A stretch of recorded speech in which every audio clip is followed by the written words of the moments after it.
आम्ही बहु पुण्य केले तेव्हा या विठ्ठली कृपा केली आणि आज हा विठ्ठल जगाचा बाप पांडुरंग परमात्मा सद्गुरु संत बाळू मामा आमच्या समोर विराजमान झाले म्हणून तुम्ही आम्ही भाग्यवान आहोत।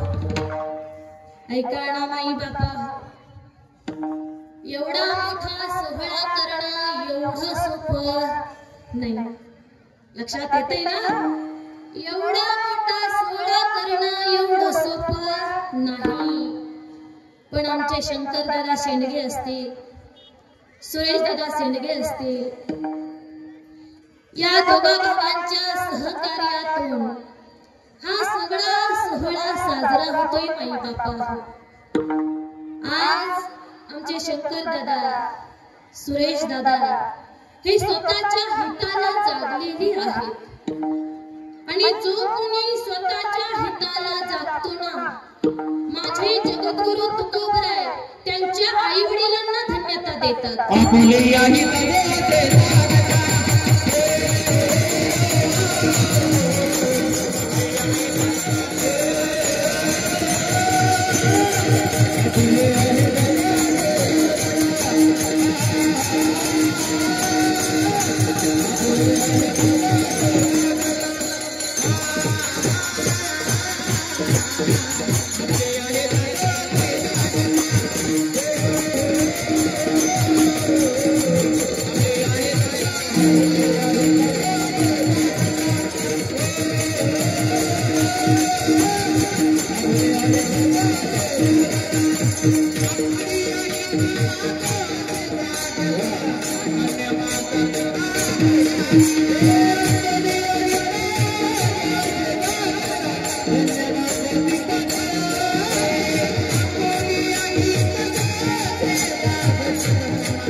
जोसे जागता धन्य माता पिता तयाचिया।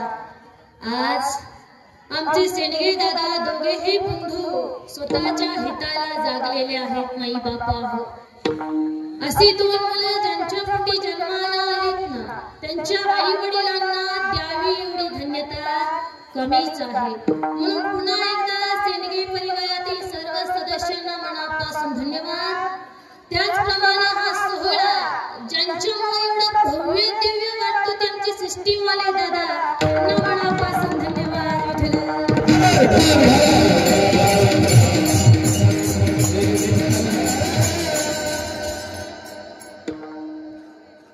माई बापा, आता तुम्ही आम्ही ज्याच्या समोर बसलोय ना, ज्याच्या नामाचा गजर करतोय ना, तो माझा भगवंत माझे मामा कोण आहे हे एकदा तुम्हाला कळालं ना, बाकीचं काही सांगायची गरज नाही माई बापा।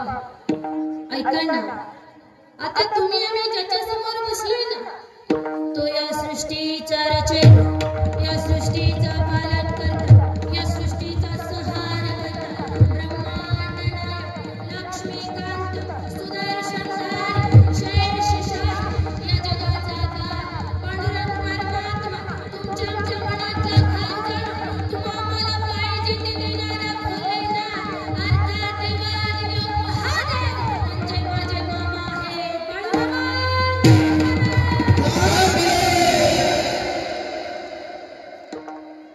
लक्षात घ्या की माझे मामा म्हणजेच देवादिदेव महादेव आहे।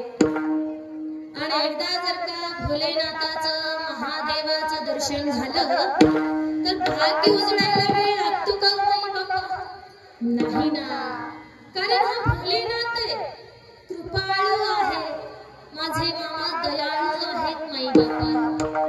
ऐका ना, मामांना दोन भाऊ होते, भीमा आणि भीरू. तशा दोन बहिणीही होत्या, गंगूबाई आणि गांधारी. सगळ्यांनी बसून घ्या बरं, न बोलता दर्शन घ्या आणि बसून घ्या सगळ्यांनी जागेवरती. विठ्ठला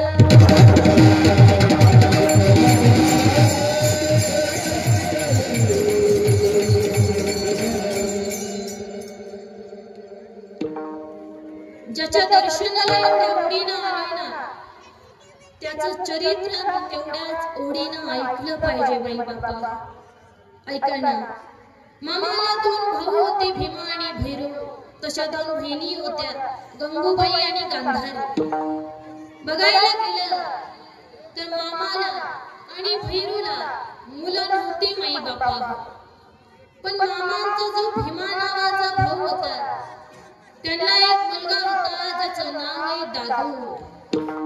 पण हा दादू लहान असतानाच त्याची आई वारलेली होती, म्हणून दादूचा सांभाळ माझ्या बाळूमामांनी केला होता. पोटच्या लेकरासारखं मामांनी त्याला वाढवलेलं होतं बाई बापा.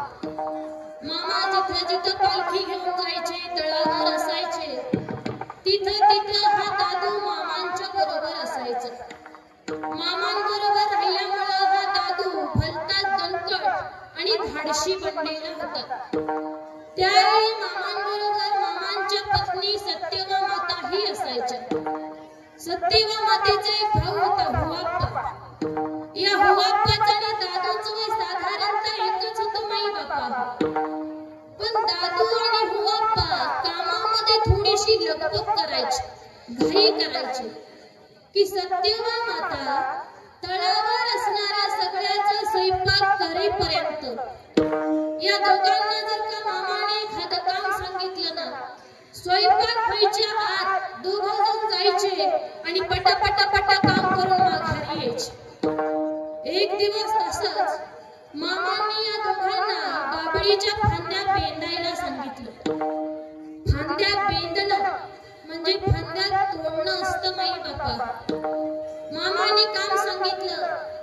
सत्यवा माता स्वयंपाक करायला बसल्या की हे दोघं जण गेले आणि स्वयंपाक व्हायच्या आतच पटपट सगळ्या फांद्या पेरल्या आणि माघारी आल्या. पण त्यांनी कामामध्ये केलेली घाई मामाला आवडली नाही माई बापा. मामांनी त्या दोघाला समजावून सांगितलं, काम करा पण दमाने करा, धीराने करा, घाई करू नका. आम्हाला एक वाक्य माहिती बघा, अति घाई संकटात नाही. बरोबर आहे की नाही? मग हे माझ्या देवानं अगोदरच आम्हाला स्पष्ट सांगितलंय, मामा काम करू नका म्हणत नाहीत, काम करा. काम करा, तुमच्या वाट्याला जे आलेलं काम आहे ते काम तुम्ही करा. फक्त दमाने करा, धीराने करा, काळजीपूर्वक करा. ऐका ना, हा दादू ज्यावेळी 20 वर्षाचा झाला ना, त्यावेळी अनेक भक्त मंडळी, धनगर मंडळी मामांकडे आपल्या मुलीचे स्थळ घेऊन येऊ लागले आणि मामांना म्हणू लागले की मामा, आम्ही आमची मुलगी तुमच्या दादूला देतो, लग्न करून देतो, हुंडा देतो, सोनं नाणं देतो, पण आमचीच मुलगी तुमच्या दादूला करा. आता बघा बरं माई बापा, की हे सगळे जण देवाला कशाचं आमिष दाखवत होते. आम्हाला काय म्हणत होते की हुंडा देतो, लग्न करून देतो, सोनं नाणं देतो, पण आमची मुलगी तुमच्या दादूला करा. ते ज्यावेळी असं बोलायचे ना, त्यावेळी माझे मामा त्यांना म्हणायचे, ए लेकांनो, तुमचा हुंडा, तुमचं सोनं नाणं, तुमची संपत्ती तिकडं नदीमध्ये टाका. तसलं मला काही सुद्धा नकोय. का?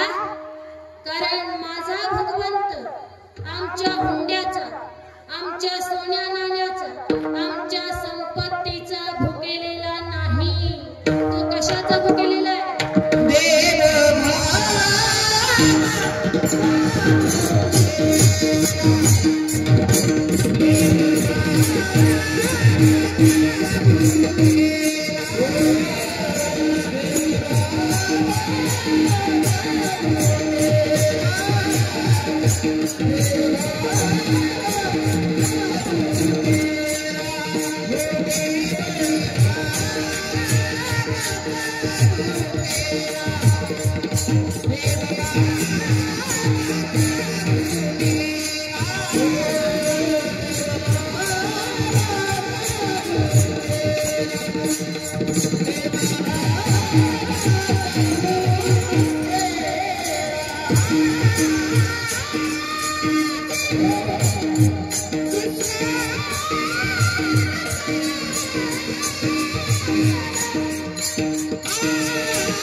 देव भावाचा भुकेला हाची दुष्काळ तयार, भगवंत आमच्या संपत्तीचा आमच्या सोन्या